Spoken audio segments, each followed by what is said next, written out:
The cold didn't just sting, it bit. Outside the courthouse, the winter wind clawed at cheeks and fingertips. But no one moved from the long lines snaking around the stone steps. They had been there since dawn, bundled in scarves and coats, each determined to witness history with their own eyes. This wasn't just another trial. This was the trial the day Kody Brown, patriarch of the most infamous polygamous family in America, would finally face the truth in a court of law. The courthouse loomed like a fortress, its granite face dusted with frost. The heavy double doors at the top of the staircase were still shut, but every lens, every microphone, and every curious gaze was locked on them. Behind those doors, the drama that had once played out in living rooms across the nation was about to be stripped of editing and aired under oath. At 9:27 a.m., a murmur rippled through the crowd. Phones shot upward. Cameras snapped like machine gun fire. The doors opened. First came the lawyers, all sharp suits and unreadable expressions, gliding past reporters without a single word. Then the moment everyone had been waiting for. Kody Brown emerged. Charcoal suit, trademark blonde hair slicked back, jaw locked so tight you could see the muscle twitch. Okay? In one hand, a slim folder, evidence, perhaps, and in the other, Robin's arm. She looked pale, as though sleep had been a stranger for weeks. Her grip on her handbag was so fierce her knuckles blanched white. Together, they descended the icy steps, every footfall deliberate. Reporters shouted, "Kody, are the allegations true? Robin, did you know about the missing funds? Is this the end of the Brown family?" No answers came, only the tight press of Kody's lips and the way Robin kept her gaze fixed on the ground. Inside, the courtroom was already packed. Family, friends, journalists, a few lucky locals who had snagged seats. The air was thick, electric, the kind of stillness before a lightning strike. Christine sat in the front row, back straight, hands clasped, navy blue dress. Her hair simple, almost defiant in its lack of pretense. "I didn't come here to impress," her presence seemed to say. "I came here to speak the truth." Beside her, Janelle looked less like a warrior and more like a survivor. Exhausted, hollow-eyed, the kind of tired that lives in the soul. A few rows back, half hidden in shadow, sat Mary, folded into herself, as if wishing to disappear. But everyone noticed. Everyone wondered, whose side is she on? The bailiff's voice cut through the whispers. "All rise." The judge entered, tall, sharp-cheeked, her black robe flowing like a storm cloud. She took her seat, stacked her files neatly, and scanned the room with eyes that saw more than they said. "This court is now in session for the case of Brown versus Brown," she announced. It was official. The family's private fractures were no longer whispered in online forums or dramatized in TV confessionals. They were evidence. Christine's attorney rose first, silver hair, commanding voice. "Your Honor, my client gave nearly 3 decades to this family. She raised children, built a home, contributed financially only to walk away with nothing. No property, no savings. No fair share of the assets she helped create."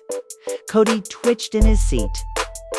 Robin's fists tightened. The lawyer didn't stop. And she is not alone. Janelle Brown has her own story, one that reveals a pattern. Tens of thousands of her dollars went into family property that is now in the sole possession of Kody and Robin Brown with no compensation. The words landed like blows. Christine and Janelle exchanged a fleeting glance, a silent acknowledgement. Between survivors of the same war, Kody's lawyer stood, young and sharp-eyed, voice polite but edged. "Your Honor, these so-called investments were voluntary contributions. This was a family, not a business deal. My client acted at all times in the best interests of his wives and children.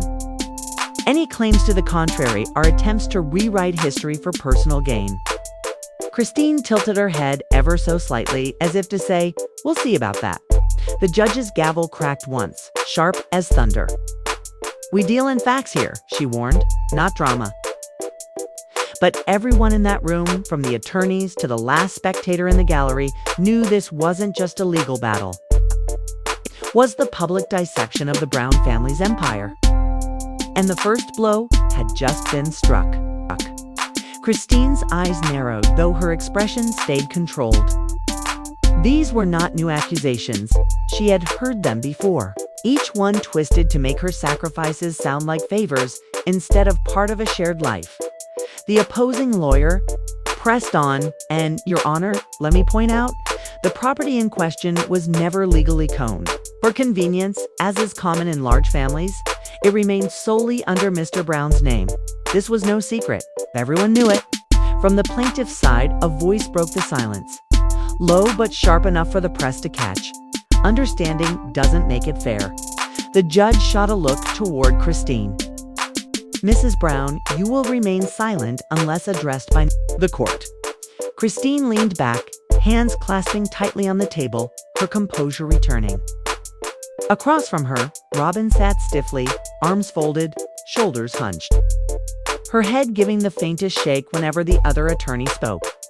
She knew full well the cameras were catching every flicker of her reaction. Then Christine's lawyer fired his first heavy shot. Your Honor, we have evidence of substantial withdrawals. Hundreds of thousands of dollars taken from family accounts in the months before my client's departure. These funds were deposited exclusively into accounts controlled by Mr. Brown and Mrs. Robin Brown. The words rippled through the courtroom. The audience murmured. Even the judge leaned slightly forward. That is a complete distortion of events, Kody snapped, forgetting himself. The gavel slammed down. Mr. Brown, you will not speak out of turn in my courtroom. Is that clear? Yes, Your Honor, Kody forced through gritted teeth. But the damage was done. His outburst only painted him as defensive, and in the public eye, defensive often meant guilty. Christine's attorney advanced. These transactions line up exactly with disputes over property division and my clients. Growing concerns about financial transparency. We contend this was a deliberate move to remove assets before they could be fairly divided.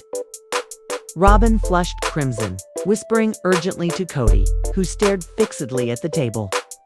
The judge remained neutral, though her eyes moved between the two sides. The court will review all financial records submitted. I remind both parties withholding evidence or submitting incomplete documentation will have serious consequences. The room remained taut with tension. This was no longer just a legal proceeding, it was a family unraveling in public view. Christine's lawyer pressed further, producing a thick binder. The metal ring snapped shut with a loud clack as he handed it to the clerk. Your Honor, these verified records show repeated withdrawals tens of thousands at a time, from joint accounts into private ones belonging solely to Mr. and Mrs. Brown. The judge flipped through the pages, brow tightening. Kody adjusted his tie sharply. Robin froze as if the binder itself were an unexploded mine. And, the lawyer added, holding up another folder. We have emails between Mr. Brown and a financial advisor discussing liquidation of shared assets. Before separation talks had even concluded, gasps filled the room. Kody's jaw locked. This is completely out of context, he blurted. The gavel struck again. Mr. Brown, enough. Christine's lawyer pounced. If that's true, then why does one email read, and I quote, "We need to get this done before they start asking questions"? The judge's gaze darkened. Kody's lawyer tried to dismiss it, calling the line misleading, but Christine's attorney read the full email aloud. The implication was unmistakable. Speed, secrecy, and intent. Then came the surprise. Honor, we'd like to call a new witness, the family's former accountant. The bailiff opened the side door, and a man in a dark suit stepped in, folder in hand. Kody's attorney objected, but the judge waved it aside. The accountant's testimony was measured but devastating. He had warned Mr. Brown that such transfers could cause legal trouble if done without agreement from all parties. Advice. was ignored. When asked directly if the transactions followed transparent joint asset practices, his answer was blunt. No, they did not. A hush fell.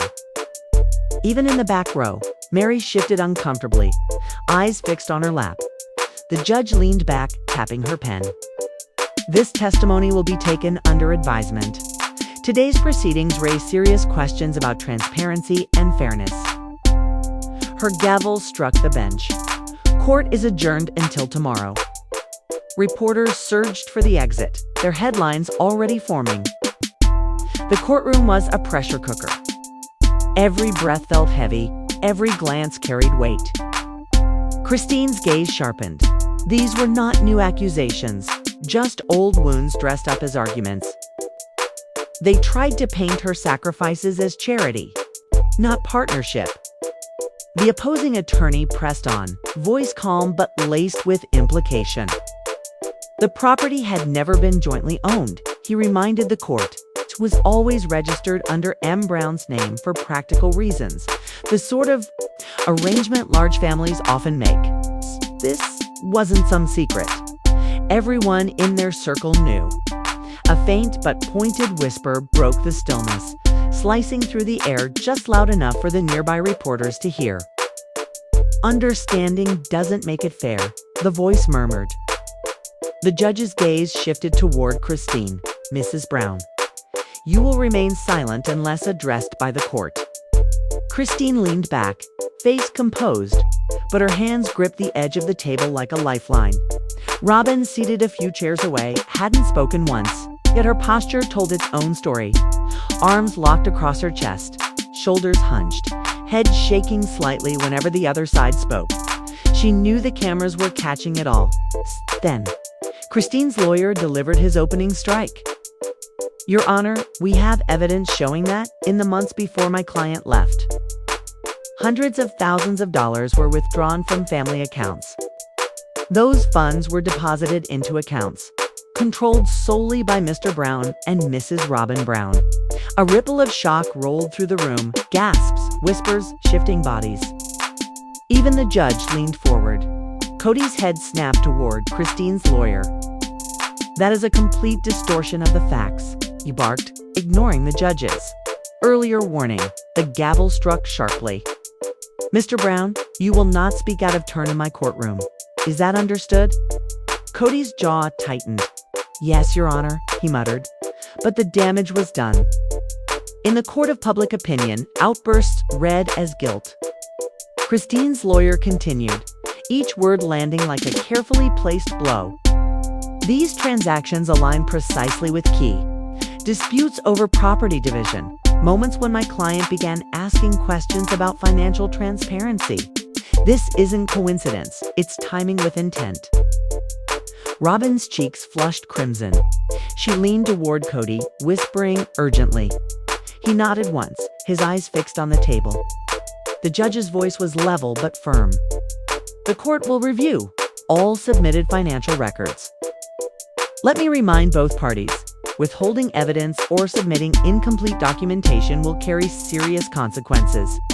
The crowd didn't relax. If anything, the tension deepened. This wasn't just a legal battle, it was the slow public unraveling of a family that once stood united. And it was only the beginning.